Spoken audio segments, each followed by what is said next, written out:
ठीक है सर।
देखिए, आज कॉन्स्टिट्यूशन पढ़ रहे थे हम, और कॉन्स्टिट्यूशन में जो आज का चैप्टर है वो है सिटीजनशिप, नागरिकता।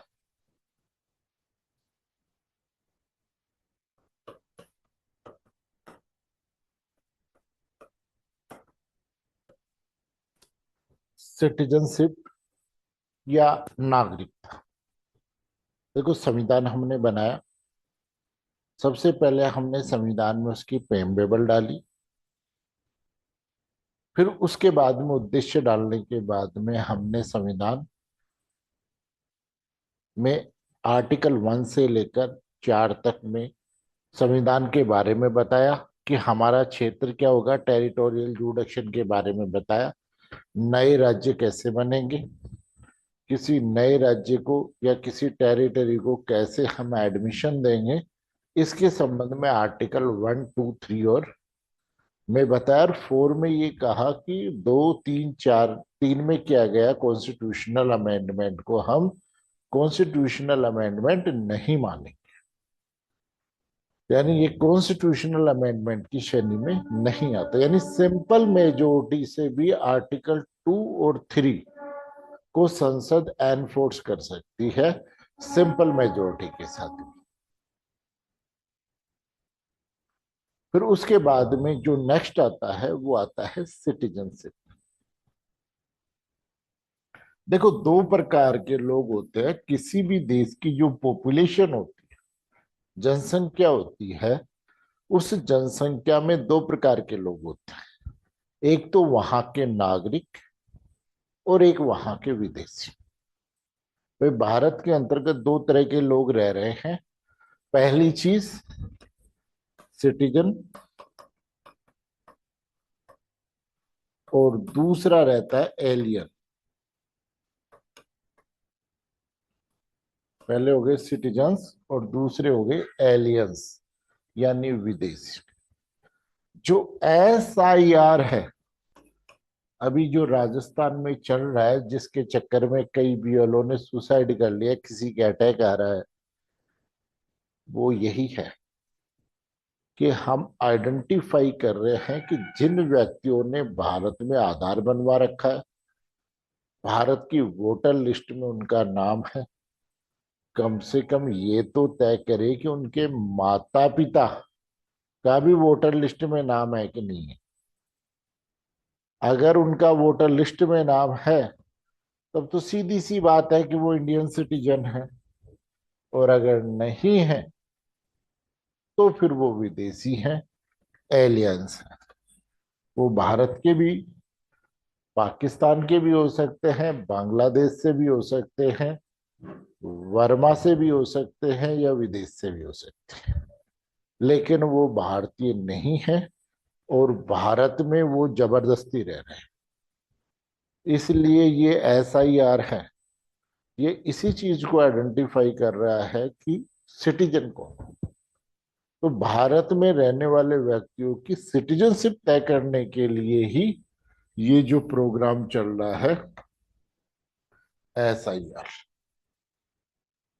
जो सर के जो फोरम भरवा रहे हैं, वो इसी के तहत करवा रहा। अब देखो, जो कोई व्यक्ति भारत का सिटीजन होगा वो क्या कर सकता है, वो पूरे राइट्स एंजॉय कर सकता है, चाहे वो पॉलिटिकल राइट्स हो, चाहे वो फंडामेंटल राइट्स हो, ठीक है, चाहे सोशल राइट्स हो, सारे राइट्स यूज कर सकते हैं। ये सारा अधिकार किसे है? केवल सिटीजन। एलियंस सभी राइट्स यूज नहीं कर सकता। एलियंस यानी विदेशी व्यक्ति भारत में सभी राइट्स यूज नहीं कर सकते। फिर अब ये जो, और हमारी सिटीजनशिप है वो है सिंगल, यानी we are people of India, न कि people of Rajasthan, people of Madhya Pradesh, people of Bihar नहीं है। We are people of India, यानी हम भारत की सिटीजनशिप रखते हैं, यानी हम भारत के नागरिक। तो हमारी केवल सिंगल सिटीजनशिप है और हम भारतीय हैं। और जो भी व्यक्ति भारतीय है वो भारत में सारे राइट्स यूज कर सकता है। अब क्वेश्चन ये है कि भाई कोई व्यक्ति भारत का सिटीजन होने या नहीं होने से क्या फर्क पड़ेगा? कि कोई भी व्यक्ति भारत का नागरिक है या नहीं है, इससे क्या फर्क पड़ेगा? देखिए, कॉन्स्टिट्यूशन में कुछ फंडामेंटल राइट्स दिए हुए, ठीक, उन फंडामेंटल राइट्स को केवल भारत का नागरिक ही इंजॉय कर सकता है। जैसे आर्टिकल 15, आर्टिकल 16, आर्टिकल 19 और आर्टिकल 30।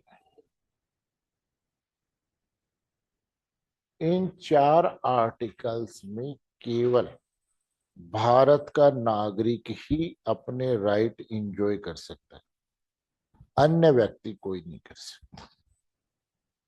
15 में दे रखा है कि the right not to be discriminate against any citizen on ground of religion, race, caste, sex, place of birth. यानी किसी भी नागरिक के साथ इन 5 बातों के साथ में डिस्क्रिमिनेशन या विभेद नहीं किया जाएगा। पहला धर्म, दूसरा मूल वंश, जाति, लिंग और जन्म स्थान। तो देखो, 2 वर्ड दे रखा है, रिलीजन और रेस। क्या फर्क है इनमें? धर्म, रिलीजियस और रेस।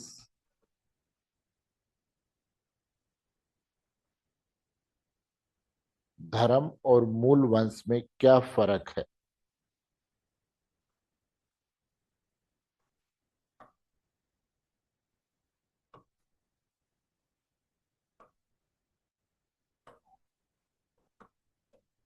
रिलीजन और रेस में क्या फर्क?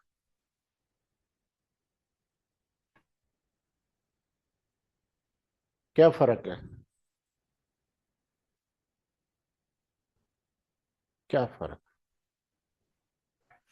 धर्म का मतलब होता है हमारा जो भी धर्म है, हिंदू धर्म है, मुस्लिम धर्म है, सिख है, ईसाई है, जो भी हम धर्म अडोप्ट कर रखे हैं। और रेस का मतलब होता है वो जाति। कल परसों अखबार में पढ़ा होगा आपने कि लद्दाख के अंतर्गत, नहीं, ये माना जाता है कि वहां की कुछ जातियां सिकंदर की औलाद है। नहीं, तो विदेशों से महिला इसलिए प्रेग्नेंट होने आती हैं कि भाई उनके यहाँ पर सिकंदर पैदा होगा, है ना? तो वही बात है रेस की। रेस में क्या है कि जो नॉर्थ इंडियन है वो अपने आप को आर्य की संतान मानते हैं कि हम क्या हैं, यानी कि आर्यवर्त में रहते हैं, हम आर्य हैं और आर्य देखी संतान। और जो साउथ वाले हैं वो अपने आप को द्रविड़ की संतान मानते हैं। अरे बात समझ गए, इसको बोलते हैं रेस, मूल वंश, जहां से हमारा क्या हुआ है, ओरिजिन हुआ है। आगे बात समझ में। तो सेक्शन 15 में इसी के बारे में क्या है। सेक्शन 16 में एम्प्लॉयमेंट और अपॉइंटमेंट की बात कही है। सेक्शन 16 में एम्प्लॉयमेंट और अपॉइंटमेंट की बात कही गई। इन्होंने कहा कि किसी भी व्यक्ति को आप जब एम्प्लॉयमेंट और अपॉइंटमेंट दे रहे हैं, नहीं, तो इन 7 ग्राउंड्स पर डिस्क्रिमिनेशन नहीं किया जा सकता। पहला, 5 तो वही है। पहला, एक उद्भव आ गया, ओरिजिन आ गया, और एक आ गया रेजिडेंस, और 5 वही हैं, रिलीजियस, रेस, सेक्स, कास्ट और प्लेस ऑफ बर्थ। तो यानी 7 के आधार पर डिस्क्रिमिनेशन नहीं किया जाएगा। यानी आरक्षण केवल, सीधी बात है, भारत के नागरिकों को मिलेगा, विदेशियों को नहीं मिलेगा। एक मिनट। हाँ भाई साहब, नमस्ते। बस वैसे बढ़िया है। हाँ। हाँ, ठीक है, वैसे मैं बता दूँ, मैं बता दूंगा वैसे, है ना। ठीक। हाँ, मैं बता। हाँ वैसे,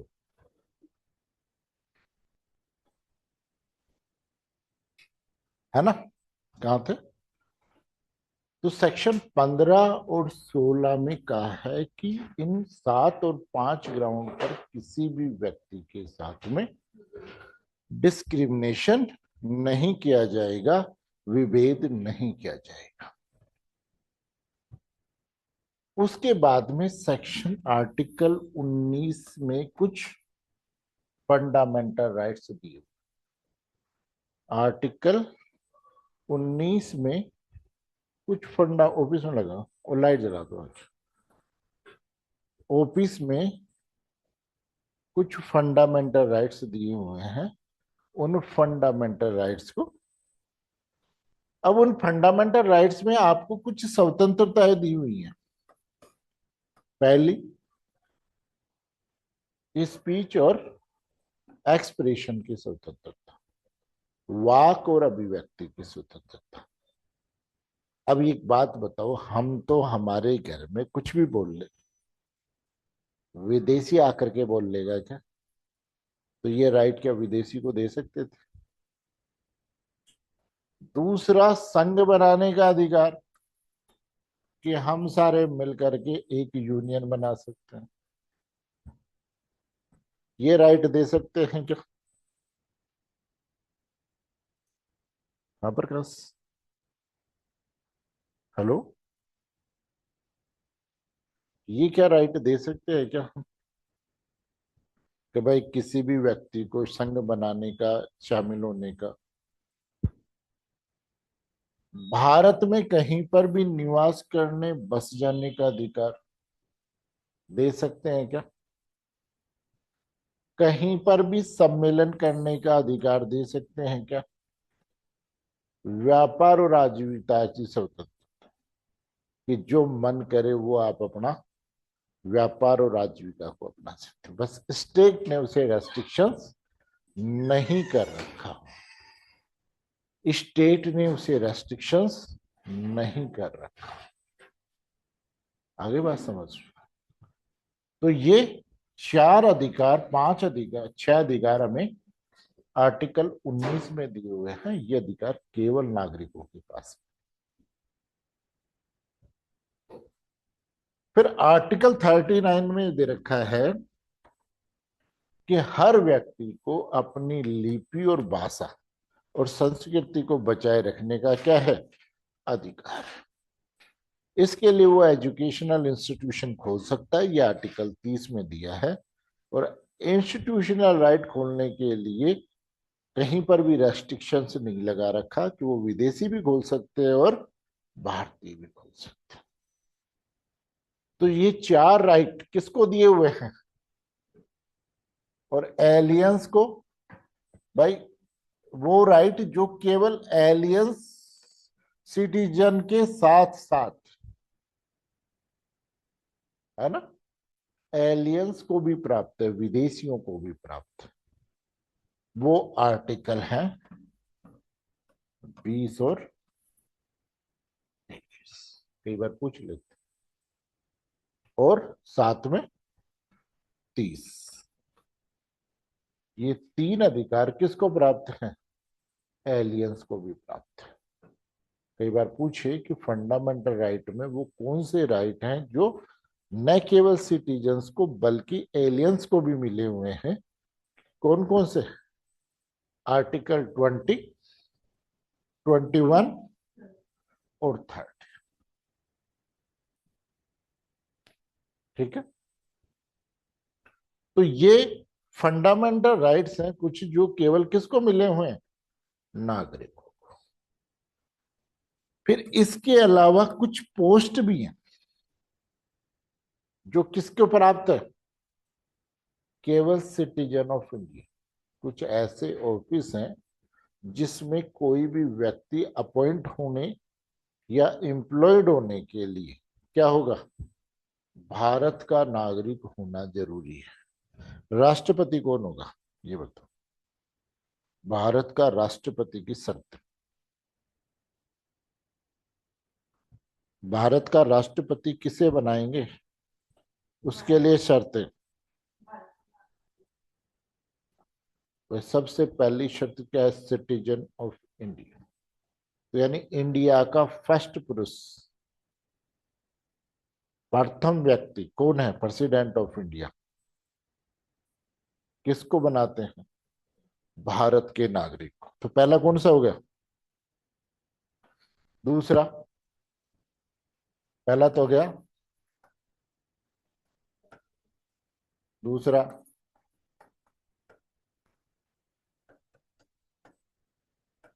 दूसरा हो गया कौन सा। फिर उसके बाद में आ जाइए सुप्रीम कोर्ट और हाई कोर्ट के जजेज।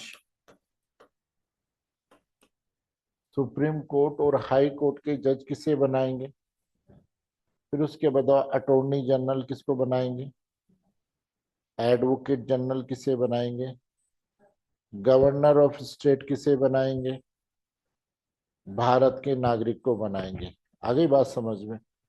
तो कुछ पोस्टें हैं जो किसको हैं, केवल और केवल भारत के नागरिक ही अपॉइंट हो सकते। ठीक है, प्रेसिडेंट हो गया, वाइस प्रेसिडेंट हो गया, सुप्रीम कोर्ट के जज हो गए, एडवोकेट जनरल हो गया, अटॉर्नी जनरल हो गया, ये सारे के सारे क्या हैं, भारत के नागरिक होंगे तभी।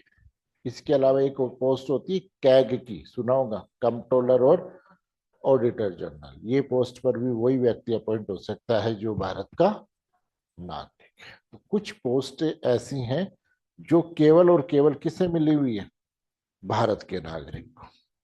वोट डालने का अधिकार किसको है, चुनाव में खड़े होने का राइट किसको है,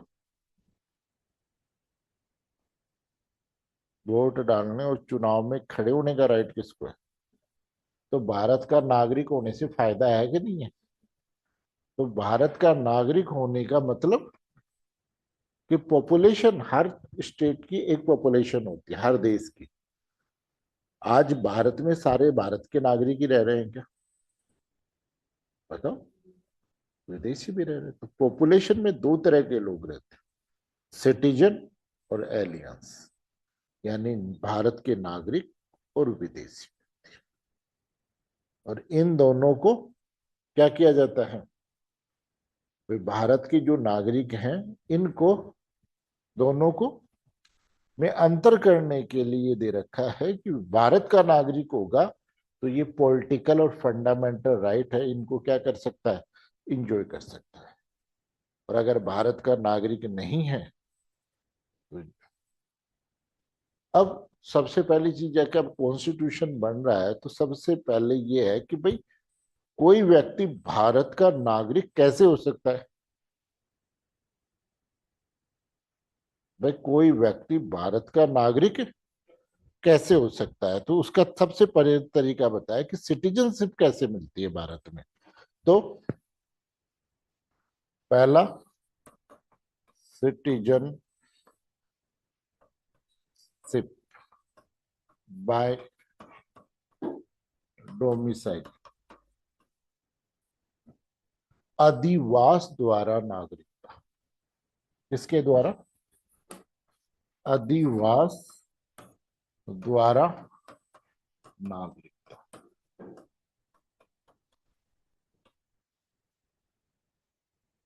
देखो भारत जब आजाद हुआ तो तीन टुकड़े थे भारत के, पहला पाकिस्तान, दूसरा भारत और देसी रियासत।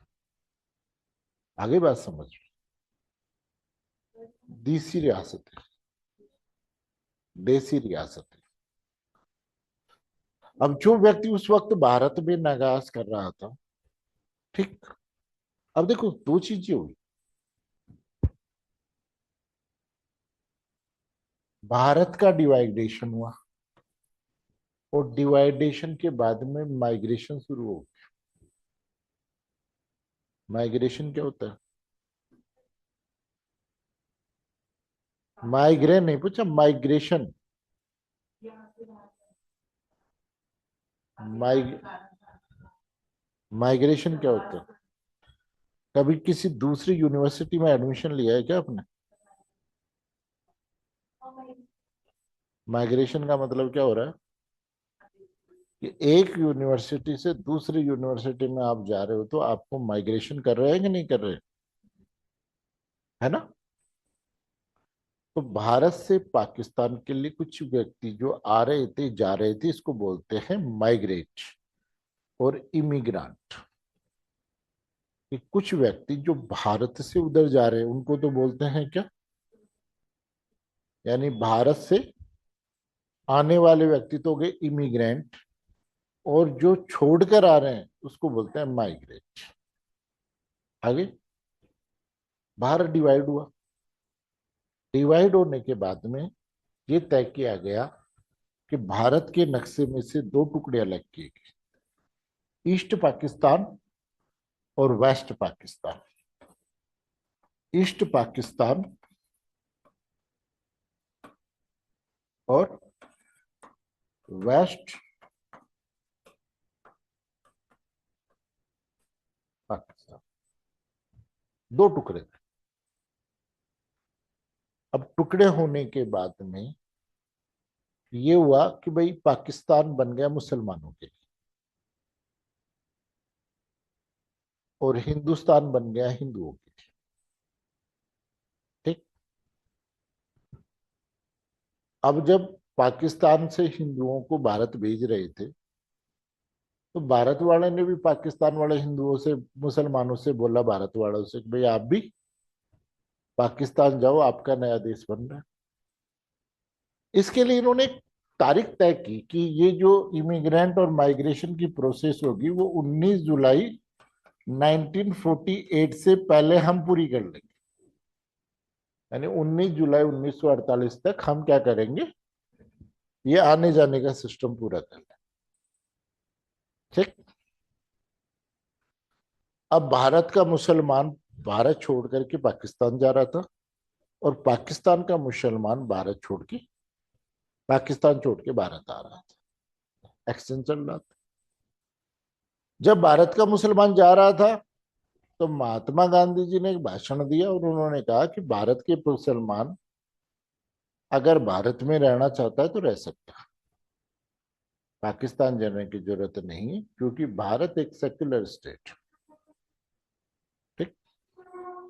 अब इतनी जनता में किससे पता क्या सेकुलर स्टेट था?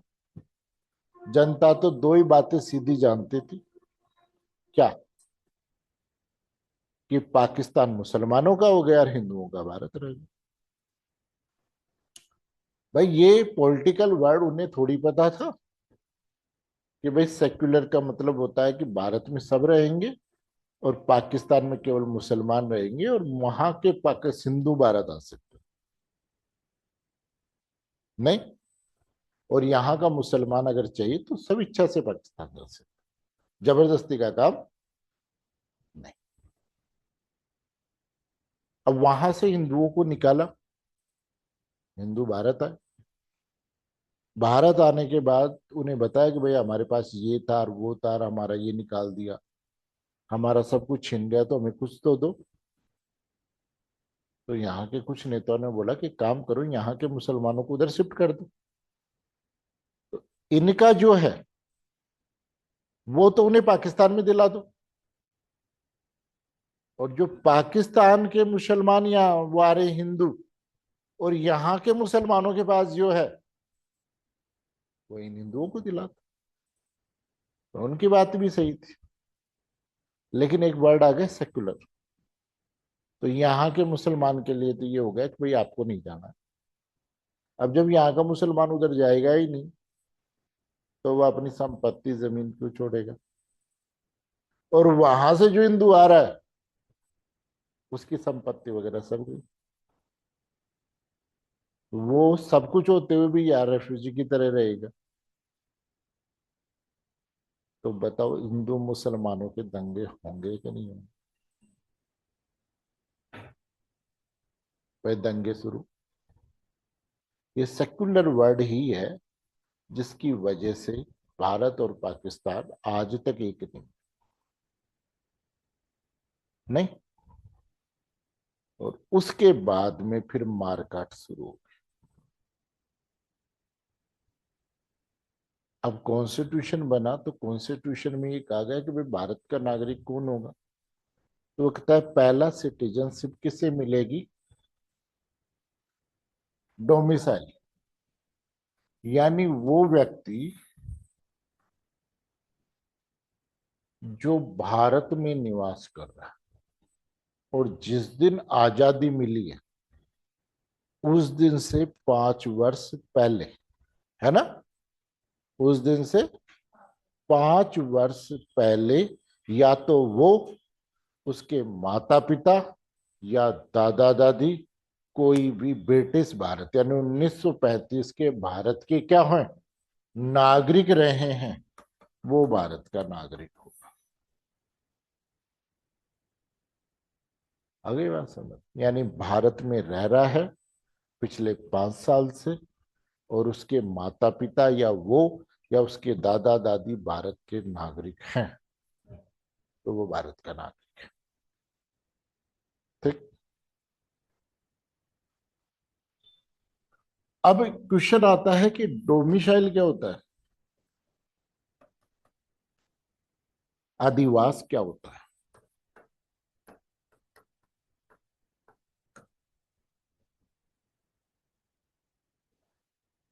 आदिवास, आदिवास में दो चीजें देखी जाती हैं। एक तो फिजिकल स्टेटस और एक मेंटली कंडीशन। तो भाई आप यहाँ रह रहे हो, कहाँ रह रहे हो? और भारत में नहीं, अगर हम बात करें तो आप कहाँ रह रहे हो? जयपुर में रह रहे हो।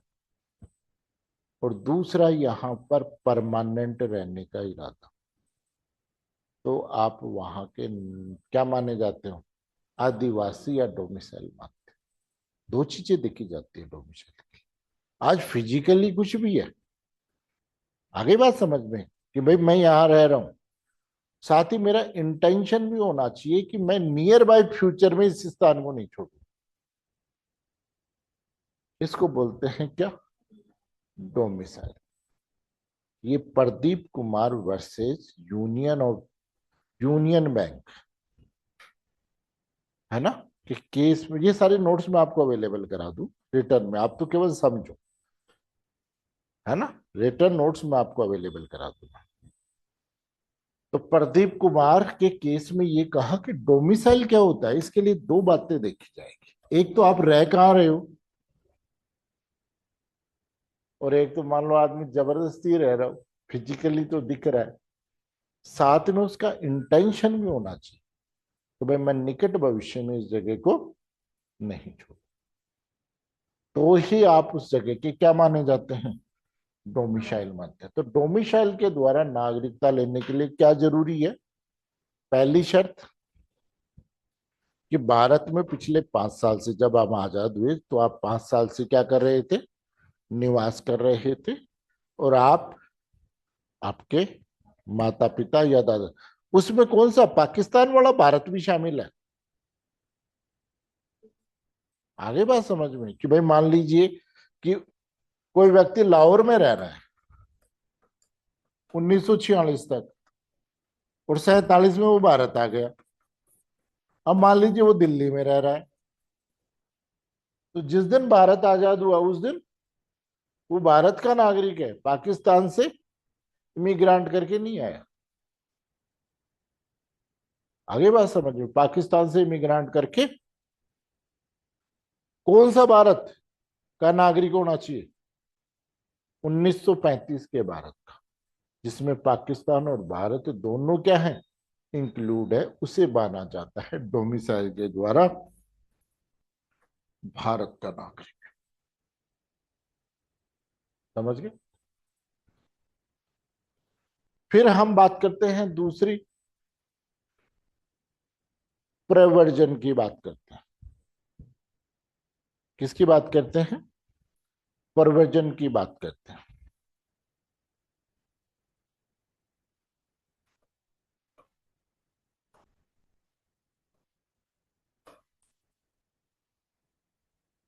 इमिग्रांट,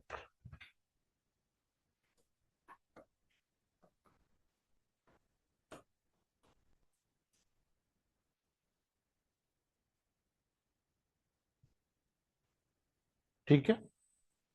इमिग्रांट कौन से व्यक्ति हैं, वो व्यक्ति जो पाकिस्तान से भारत आए, और इसके लिए तारीख क्या तय की गई थी, 19 जुलाई 1948, इस तारीख तक।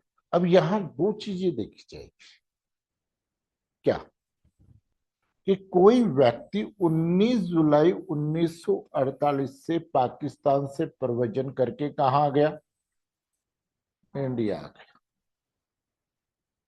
कहां आ गया, भारत आ गया। कब, 19 जुलाई 1948, और फिर भारत में रहना शुरू कर दिया, तो वो क्या हो गया,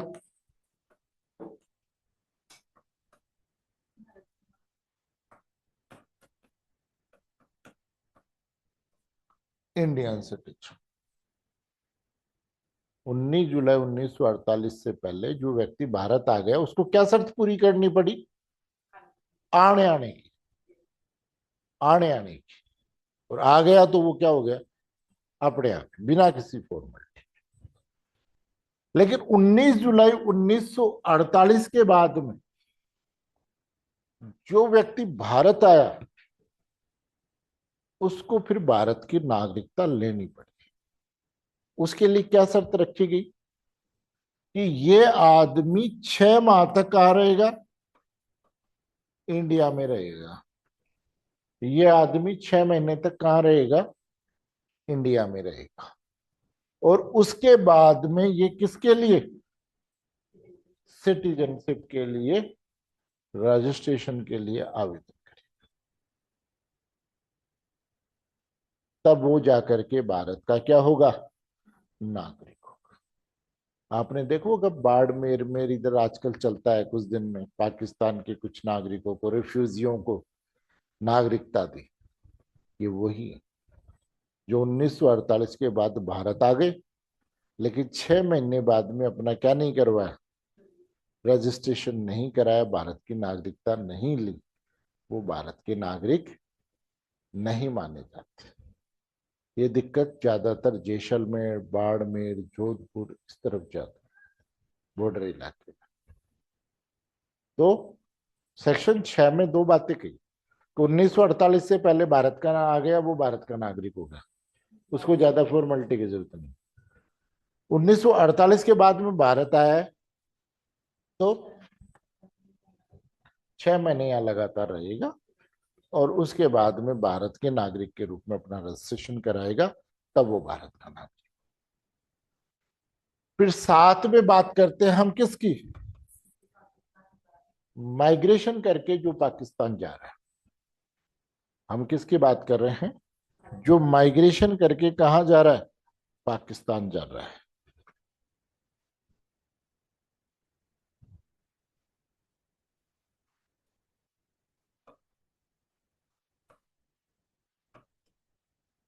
साथ, है ना। अब जो भारत से पाकिस्तान चला गया वो भारत का नागरिक क्या है, नहीं रहेगा। वो किसका नागरिक हो गया। लेकिन मान लो जोश जोश में चला जाए, बाद में मन नहीं लगे कि यार यहाँ मजा नहीं आ रहा, मैं तो वापस ही जाऊंगा, तो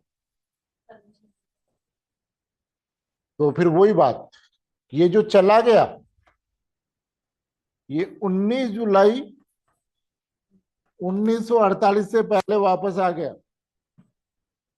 तब तो कोई दिक्कत है ही नहीं।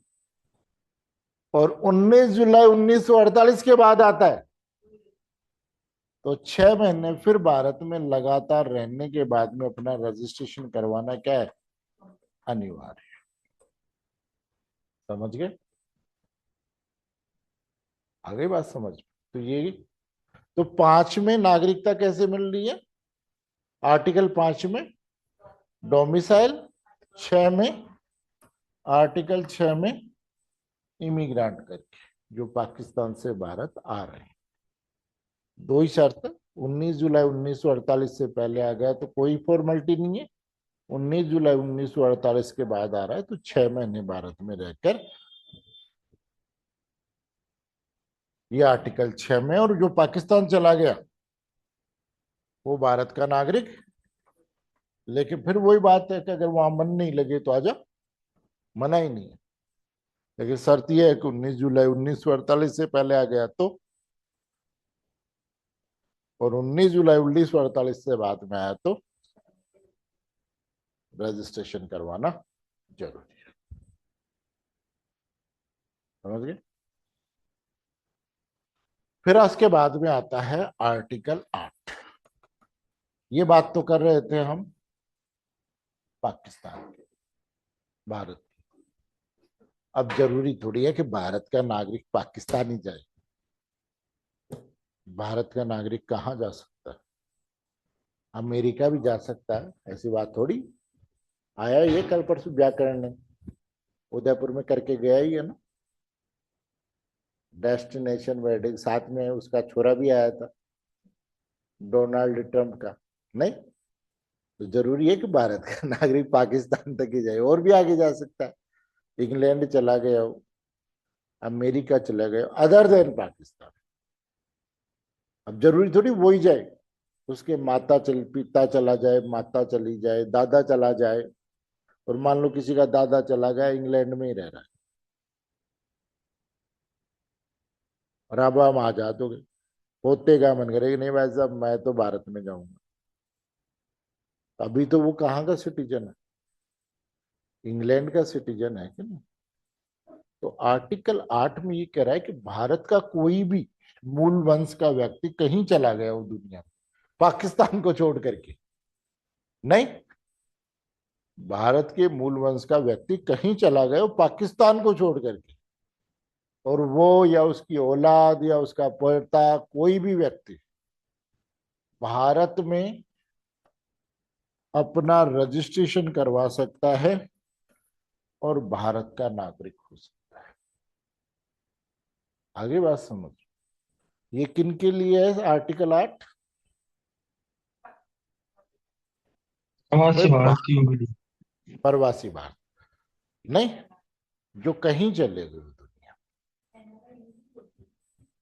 एनआरआई वो होता है जिसके पास में पासपोर्ट तो भारत का है, यानी नागरिक तो वो कहाँ का है, लेकिन 1 साल से ज्यादा भारत से बाहर चला गया है, उसे एनआरआई बोलते हैं।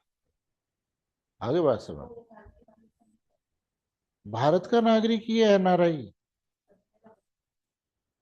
1 साल से ज्यादा कोई विदेश में रह रहा है उसे भारत का एनआरआई मानते हैं, नॉन रेजिडेंट इन इंडिया।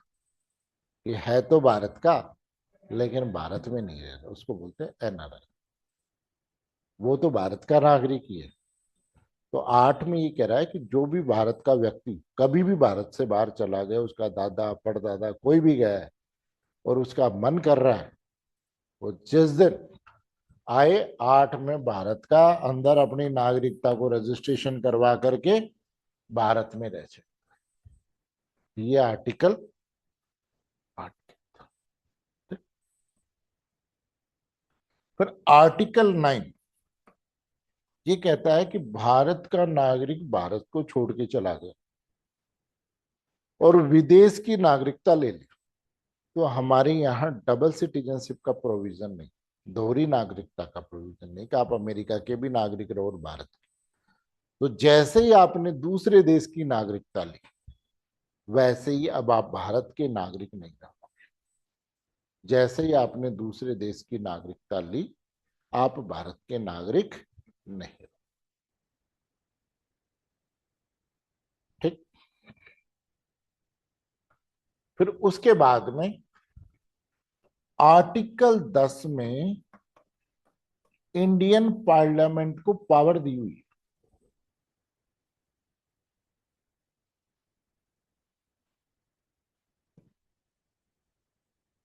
कि वह किसी भी व्यक्ति को भारत की नागरिकता दे सकती है और किसी भी व्यक्ति की नागरिकता को छीन सकती है।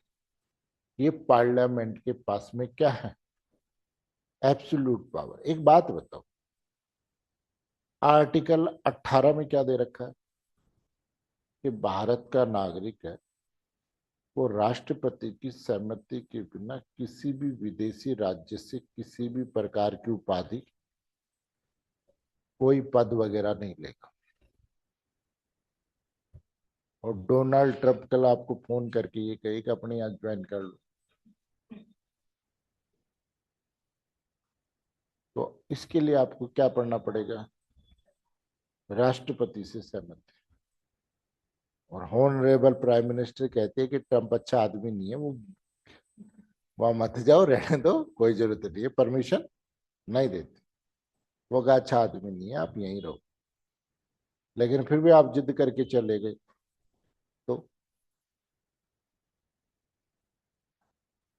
तो कहां पर, कौन से आर्टिकल में उसकी नागरिकता छीनी जा सकती है, आर्टिकल 10। यानी संसद को एब्सोल्यूट पावर दिया है कि जिसको चाहे नागरिकता दे सकती है और जिससे चाहे नागरिकता छीन सकती है। अदनान सामी को दे दी तो दे ही दी।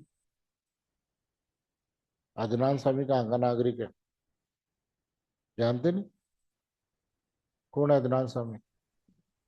पाकिस्तान का है। सिंगर नहीं है, बढ़िया बढ़िया गाना गाती उसने, कभी तो नजर मिलो। नहीं, बताओ। बजरंगी भाई। तो अदनान सामी पाकिस्तान का सिंगर था, उसे भारत की नागरिकता मिली। तो जब पाकिस्तान में था तो ये कहाँ दी, आर्टिकल 10। संसद को एब्सोल्यूट पावर है, वो किसी को भी नागरिकता दे सकती है और किसी की भी नागरिकता छीन सकती है, आर्टिकल 10 में। और जो आपका सिटीजनशिप एक्ट बना है, नहीं, कब का है, 1955 का। ये आर्टिकल 11 के एन फोर्स में बनाया गया कि संसद को पावर दिया गया है कि वो नागरिकता के संबंध में क्या कर सकती है, विधि बना सकती है। और जो सिटीजनशिप एक्ट बना है वो किसके एनफोर्स में बना है? आर्टिकल 11 के।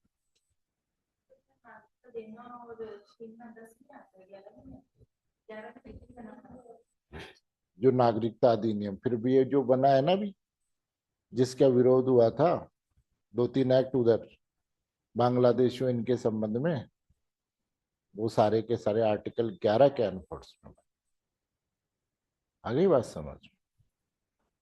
तो सीधी सी बात है कि आर्टिकल 5 में नागरिकता दी हुई है, और वो कैसे दी हुई है? डोमिसाइल के द्वारा दी गई है। डोमिसाइल में क्या है कि भारत में पैदा हुआ हो, 5 साल से भारत में या तो वो रह रहा हो, माता पिता, दादा दादी जो भी है वो रह रहे हो। 6 में पाकिस्तान से जो आ रहा है उसके लिए हमने तारीख तय कर दी। इससे पहले आ रहा है, कोई फॉर्मेलिटी की जरूरत नहीं है। इसके बाद में आ रहा है तो 6 माह भारत में रहेगा और उसके बाद में रजिस्ट्रेशन कराएगा। साथ में जो चला गया वो हमारा नहीं है, लेकिन मूड बन जाए तो वापस आ जाओ, लेकिन साथ में, है ना? फिर 8 में कि जो पाकिस्तान नहीं गया और कहीं चला गया, अब तो हम आजाद हो गए, सिटीजनशिप लेनी है तो आ जाओ वापस। तो विदेश में कहीं पर भी रह रहा है वो आकर के भारत में रजिस्ट्रेशन करवा सकता है नागरिक के रूप में। जो भारत की नागरिकता से अन्य देश की नागरिकता ले ली वो भारत का नागरिक नहीं रहा। 10 आर्टिकल 10 में संसद को एब्सोल्यूट पावर दिया है नागरिकता देने और छीनने के लिए। और आर्टिकल 11 के अंतर्गत संसद क्या कर सकती है? नागरिकता के संबंध में विधि बना सकती है। और जो सिटीजनशिप एक्ट 1955 है वो आर्टिकल 11 के एनफोर्स में बनाया गया है। आगे बात समझ? इसके बाद में जो आपका सबसे महत्वपूर्ण सब्जेक्ट पोर्शन है वो शुरू होता है, कौन सा? Fundamental rights. इसके बाद में जो शुरू होता है वो क्या होता है? Fundamental rights. देखो, एक तो होता है राइट्स, एक तो होता है क्या? राइट। राइट।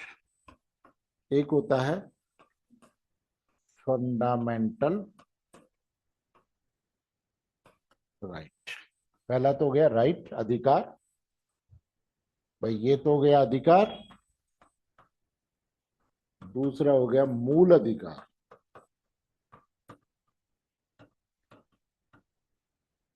फिर एक होता है लीगल राइट्स।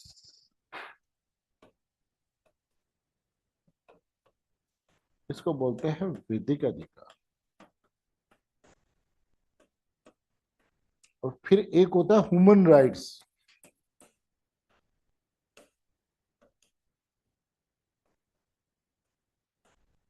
मानव अधिकार।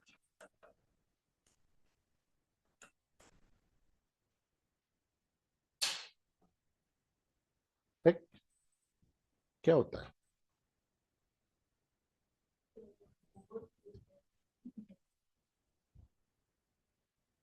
क्या अंतर है इन तीनों चारों वर्डों में? हाँ सुंदर जी,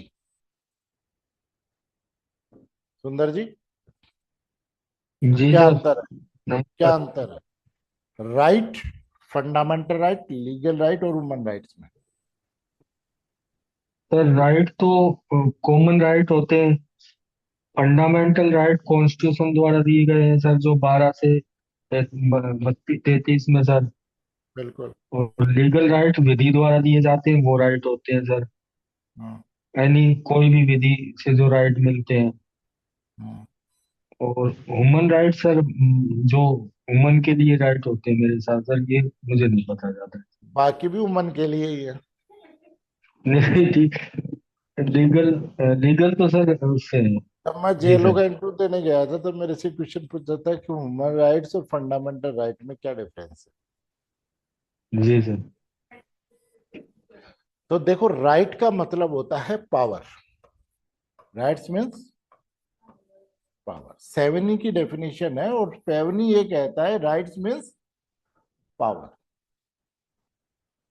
आगे बात समझ कि जहां आपके पास पावर है, जो भी राइट है वो आपको क्या देता है?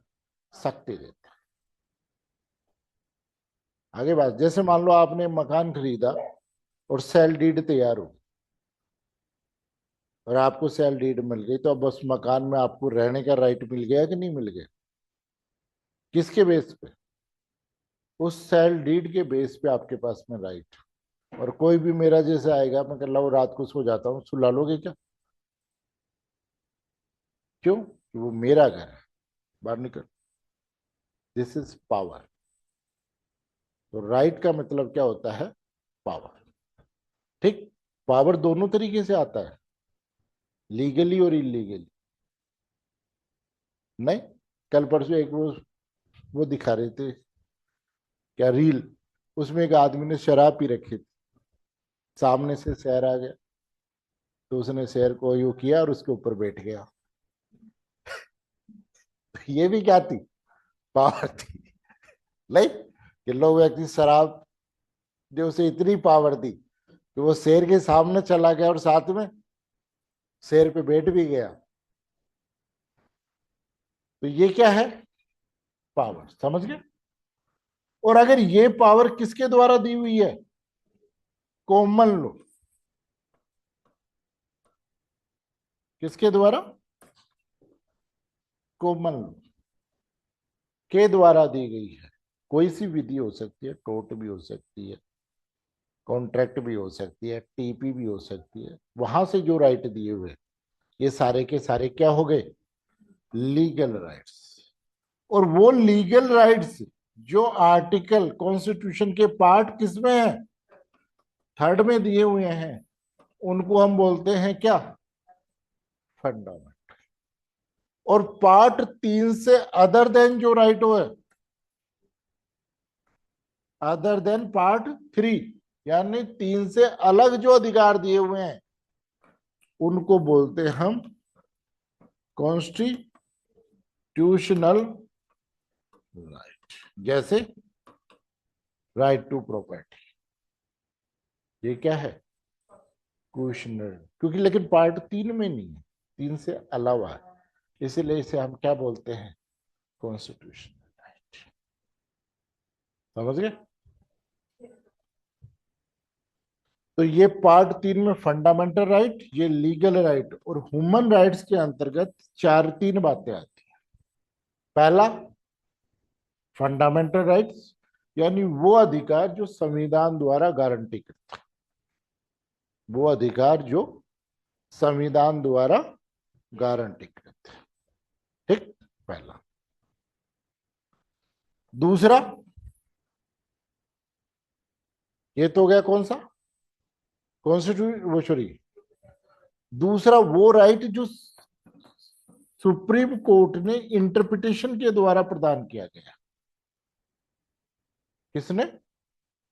इंटरप्रिटेशन करके किसी चीज को ह्यूमन राइट्स डिक्लेयर किया है। और तीसरा, वो जो हमने इंटरनेशनल कन्वेंशन, संधियों में जिसे ह्यूमन राइट के रूप में क्या किया है? स्वीकार किया है। तो फंडामेंटल राइट तो जो है वो भाग 3 में, और उसके अलावा भी 2 अधिकार जिन्होंने संविधान ने, क्या सुप्रीम कोर्ट ने जिसे इंटरप्रिटेशन किया है, और दूसरा इंटरनेशनल कन्वेंशन में हमने जिसे ह्यूमन राइट के रूप में एक्सेप्ट किया है, उन अधिकारों को क्या बोलते हैं? ह्यूमन राइट्स बोलते हैं। कितने प्रकार के अधिकार हो गए? पहला हो गया right, fundamental right, legal right, human right और कॉन्स्टिट्यूशनल राइट। 5 प्रकार के आपके राइट्स हो गए। कल हम फंडामेंटल राइट्स पढ़ेंगे। आगे बात, कल हम फंडामेंटल राइट्स पढ़ेंगे। बाकी चीजों की ज्यादा कुछ नहीं, थोड़ा बहुत पेन चला लो।